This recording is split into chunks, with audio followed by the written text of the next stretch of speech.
A bunch of friends who embraced this concept, who loved it, who'd been dogging me is a good word, to, to look at this as an alternative. And I hadn't been willing to do it. I'm old and stubborn.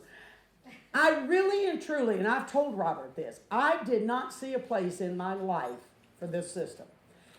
And many of you might have been in the same boat. I thought, I'm real smart and I know all this stuff. Why do I need something else? Well, I was wrong. You might want to record that. It rarely happens. That I've said it 4 times in my life, maybe 5, which is in patchwork terms is referred to as a 9 patch. It's a tic-tac-toe board. It's 3 squares. I could teach all day long and you wouldn't be bored on 3 squares. Because what 3 squares can be done is broken into different divisions.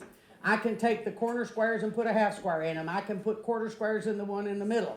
I can make 4 patches. I can build those units to be anything I want to.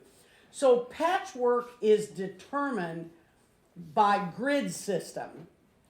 And when I first saw the Accuquilt presentation, my mind said, I've already done that.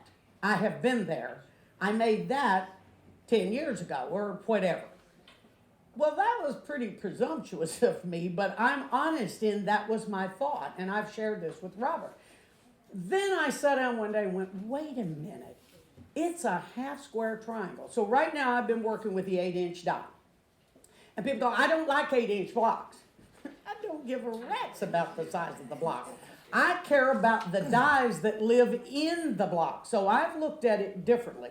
So I sat down and looked at it, and there are catalogs. Some of you were here last night. We have extras. We'll try to make sure that you all get one before you get out of here. But I looked at the breakdown of what lived within the 8-inch die. And what lived in there was a 2.5 inch, a 2-inch finished and a 4-inch finished half square triangle. A 2-inch square and a 4-inch square. Right away, I went, uh-oh. I just have to mathematically, I could take an 8-patch block, a patchwork block that was 8 grids across. Are you all with me when I say that? Yes. Debbie, I'll tell you something. Could I get you to do something? I brought, and Caroline has them downstairs. I have not, I don't think you guys have them in stock, but I brought the Voices of the Past Volume 2. I want to be able to show you on the board, and I want you to look at a pattern. And so you've got double dozen coming around, and you've got that one. Because these are grid system blocks. And this is where, when I showed this to Robert, now the book that you're looking at right here, Eleanor Roosevelt, but look at I don't care if you're Democrat or Republican, this is just a block.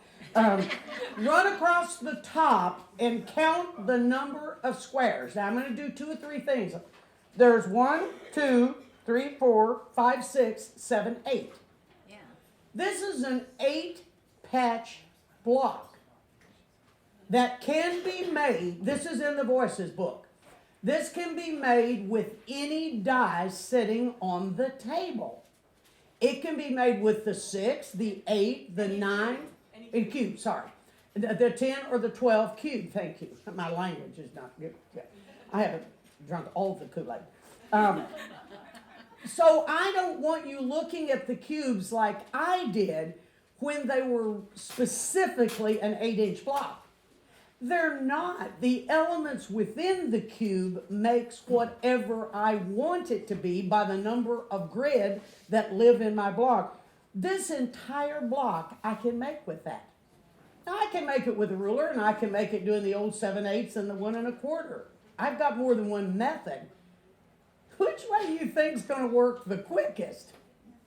Because if I just worked with a couple of colors and I had him slap the 2.5 inch cut die that finishes 2 and the 4, this is monumentally faster, and this doesn't look anything like the basic grid blocks that you think in terms of it's a 4-patch. I want something more complicated than that. So I want to show you this one, and then I'm going to show you a couple of finished blocks. Then throughout the day and even tomorrow, because Robert's got to leave this afternoon, I want to have you looking at blocks that are written one way, and I don't care what book you pick up in this store, I will show you how you can convert this. You're just looking at how many elements run across the block. Take the cube you own and make that block. So you are not constrained by the pattern. I want you to look at it differently.